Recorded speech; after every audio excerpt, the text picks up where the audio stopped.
यहाँ पर मैं भी पर्वत और गुफा वो मेरे बहुत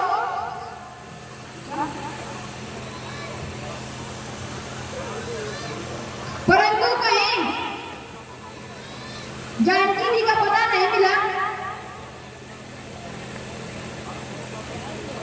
अब कौन सा मुंह लेकर लौट जाए। इससे अच्छा है कि यही प्राण गंवा दें।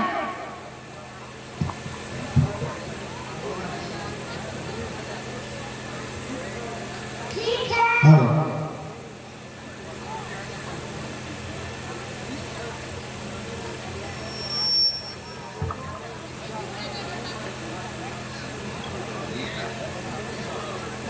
ठीक है। सुग्रीव जी ने जो समय दिया है वो भी समय समाप्त होने को आया है।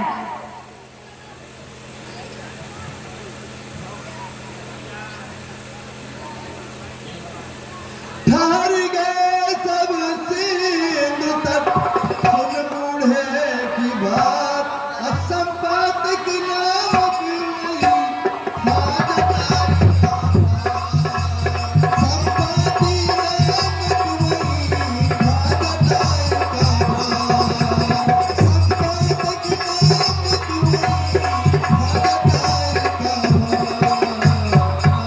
देखा जब उस गिद्ध ने बानर कटक महान हो प्रसन्न कहने लगा अहो भाग्य भगवान। हो प्रसन्न कहने लगा अहो भाग्य भगवान।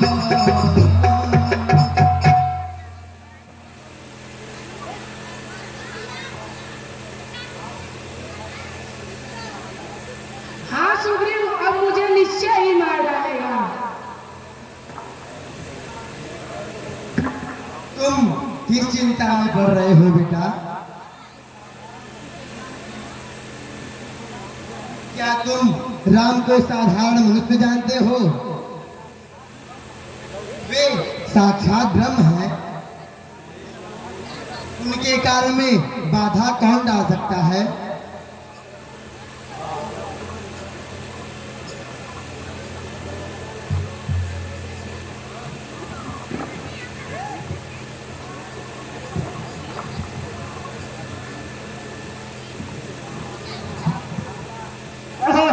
विधाता धन्य धन्य हो। आज घर बैठे ही मुझे आहार भेज दिया।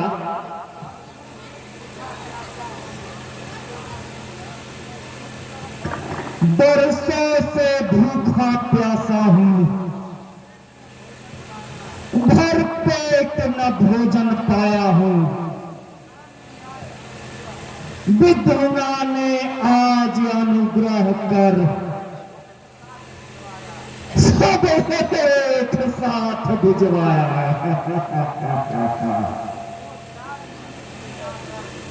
जो चार भी आ जाए 10-20 घास कर जाता हूं। भागे मत बैठे रहो यहीं, फिर सबको आकर खा जाता हूं। सन्नाटा सा छा गया, तकदीर कहाँ पर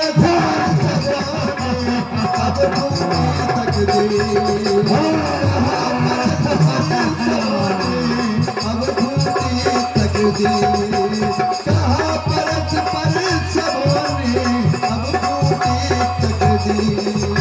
ससुरबाल के पुत्र ने देखा जब यह धन, छेड़ा गिद्ध जटायु का अवसर याद पतंग। छोटा गिद्ध जटायु का अवसर याद पतंग। छोड़ा गिद्ध जटायु का ऐसा अवसर।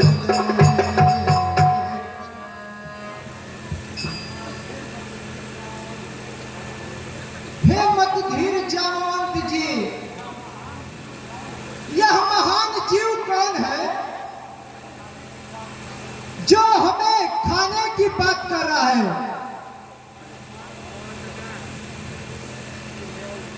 हनुमान जी सुनो,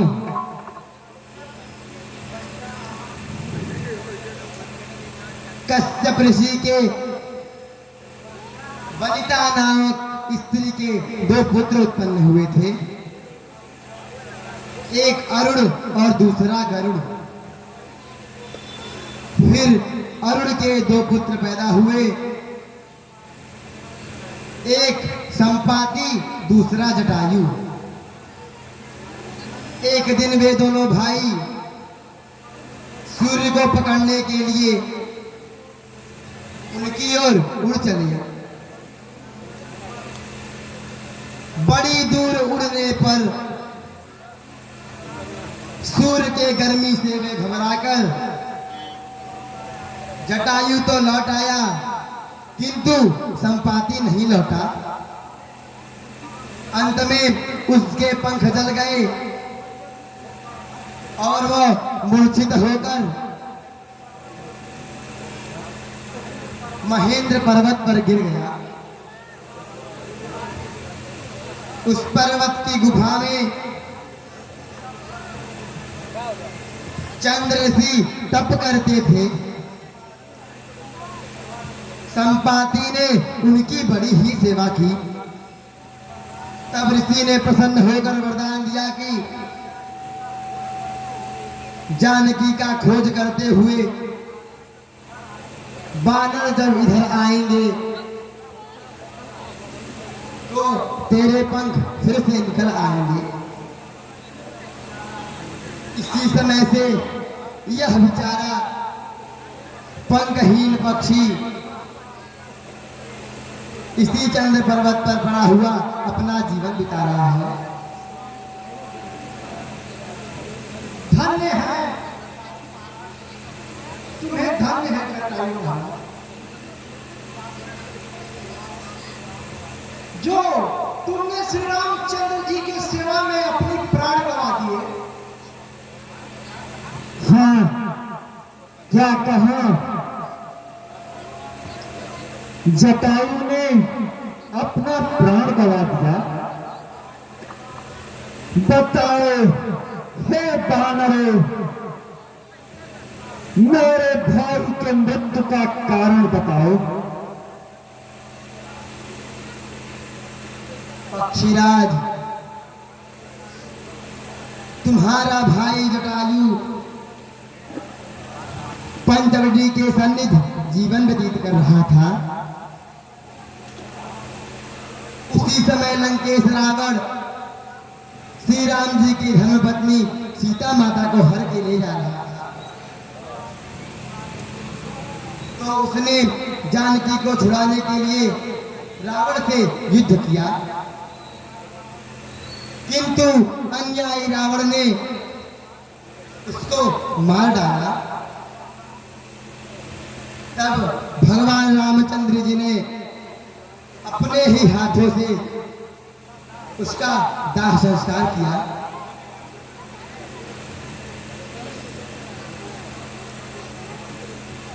निसंदेह जटायु बड़ा ही भाग्यशाली था। कथा सुन पहुंचा जल के तीर, नैनों में भी नीर था, हाथों में भी नीर, नैनों में भी नीर था, हाथों में भी नीर, नैनों में भी नीर था, हाथों में भी नीर।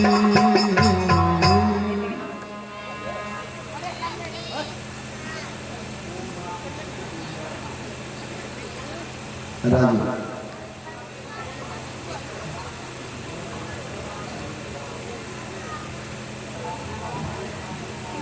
जटायु बड़ा ही भाग्यशाली था जो परोपकार में मारा गया।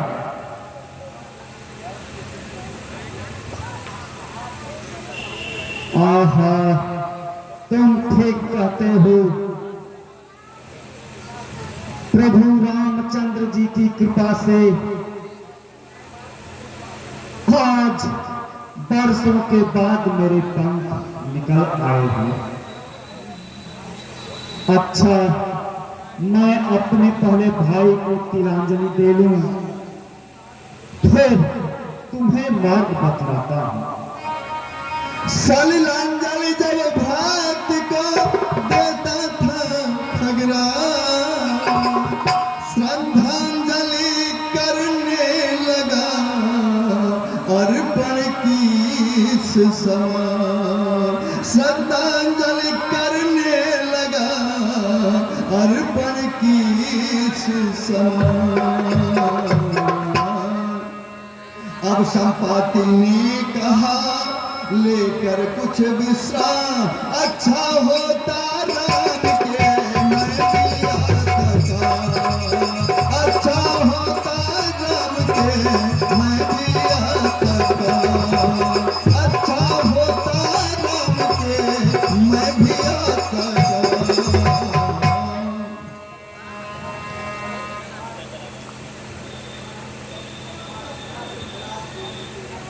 अच्छा की धीराज,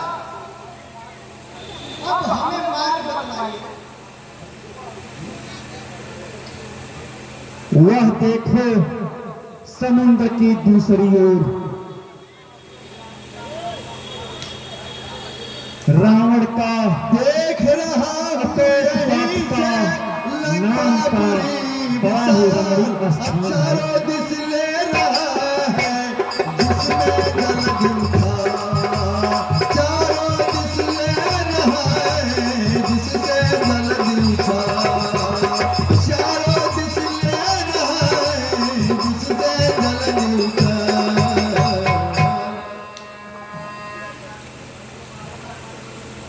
जानकी उसमें पालना झूल रही है,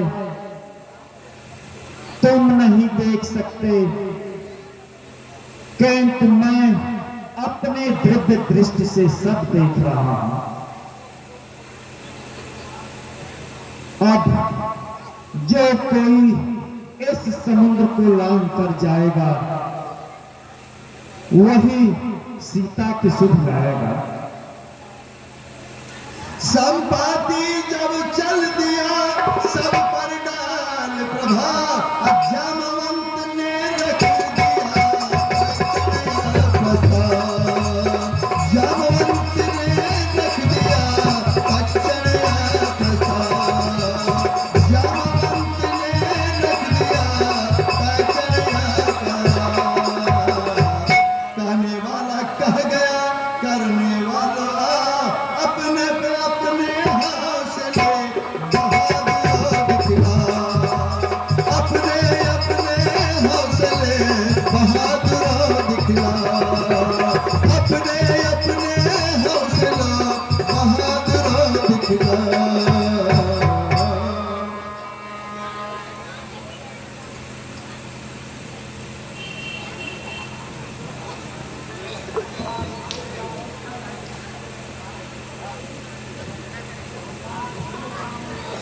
लीजिए जामवंत जी,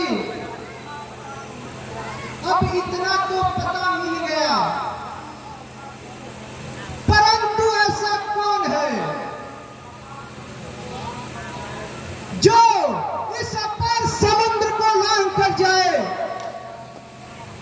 और जानकी जी का पता लगाए।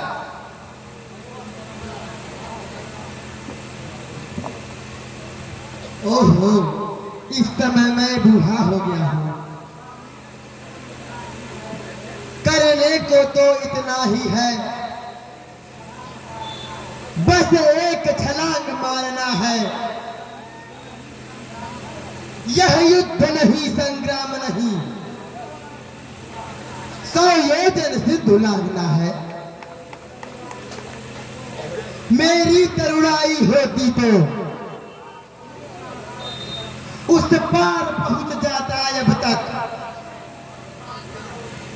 पीछे तो उससे बातें होती, सीता सुध ले आता अब तक। वामन प्रभु ने जब बलि बांधा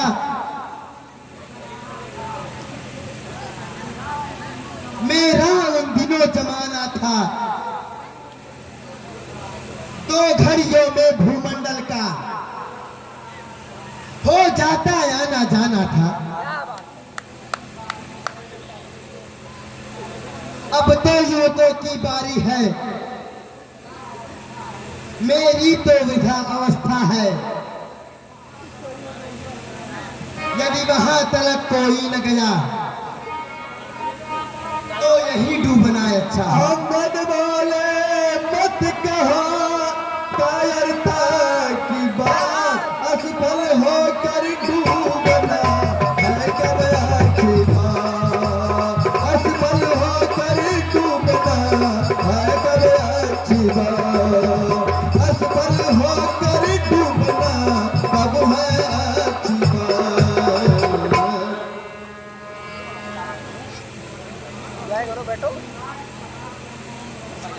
युवराज कहा कर मान रहो,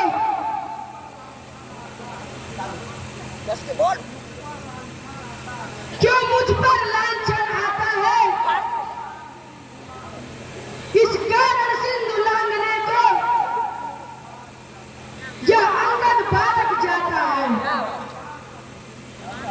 उस पार ही पहुंच जाऊंगा, मुझको मेरा दृढ़ निश्चय है। लेकिन इस पार लौटने में थोड़ा सा मुझको संशय है। अहमद का यह भाव सुन पिघले सब के नैन, जामवंत कहने लगा अब होकर बेचैन, जामवंत कहने लगा अब होकर बेचैन, जामवंत कहने लगा अब होकर बेचैन। कहते तो है कुछ ही युवक श्रेष्ठ युवा, फिर भी बातों से नहीं होगा प्रभु का दास, फिर भी बातों से नहीं होगा प्रभु का दास, फिर भी बातों से नहीं होगा प्रभु का दास।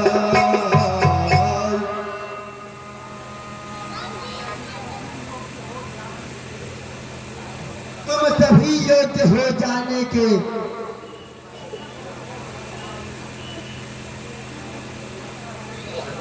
लेकिन कुछ झिझक रहे हो यारो। करते क्यों नहीं प्रार्थना अब?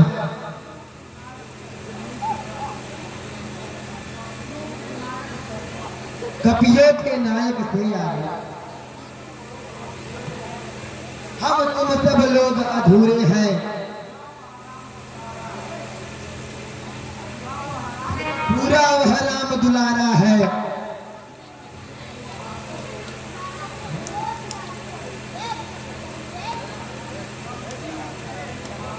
बल्कि उसके ही हाथों दो वही मल्लाह हमारा है। बेल उठा बजरंग से यही रिक्ष मत मान, तुम कैसे चुपचाप हो महावीर हनुमान, तुम कैसे चुपचाप हो महावीर हनुमान, तुम कैसे चुपचाप हो महावीर हनुमान।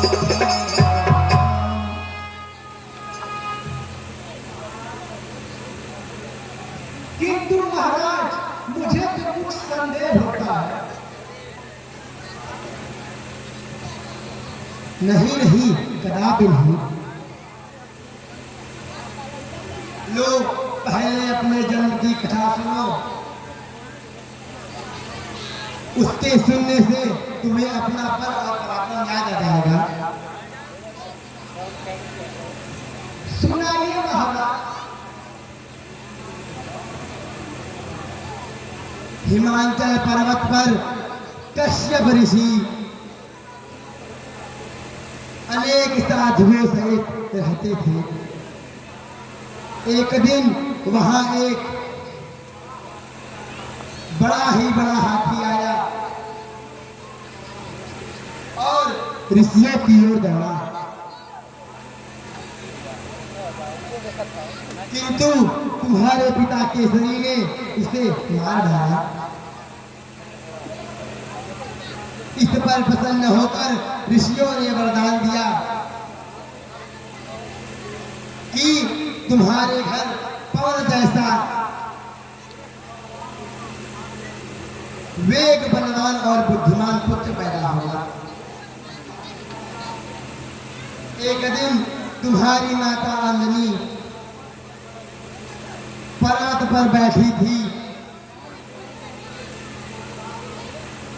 तो पवन देव ने उनके चीर को उड़ाकर शरीर को स्पर्श कर लिया। इनके आशीर्वाद से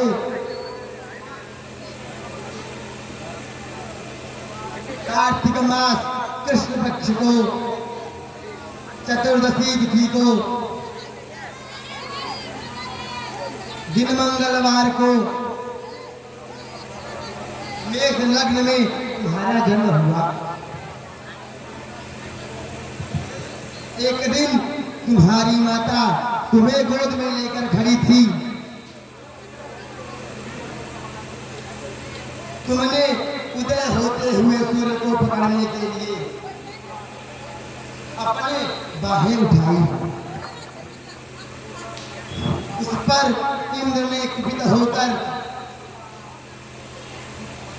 वज्र मारा,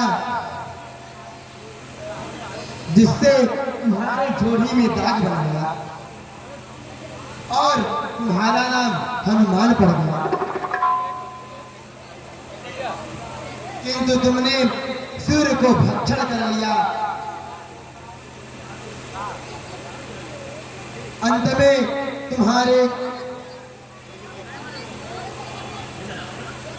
में देवताओं ने तुम्हारे पिता केसरी की अनेक प्रकार से विनती की और तुम्हें अजर अमर होने का वरदान प्राप्त हुआ। तब तुमने सूर्य को मुख से निकाल दिया।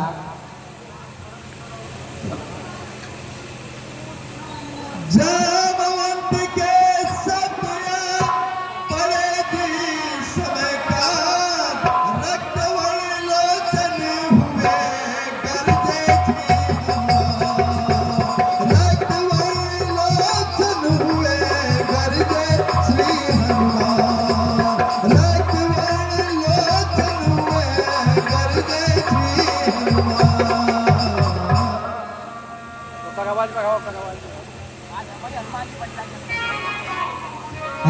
जामवंत क्या कहते हो? बादल पर जाकर गर्जूं पहले लंकेश्वर को मारूं या लंका उल्टी कर दूं मैं? इस खारी जल की धारा को बांधूं या अभी लीन जाऊं?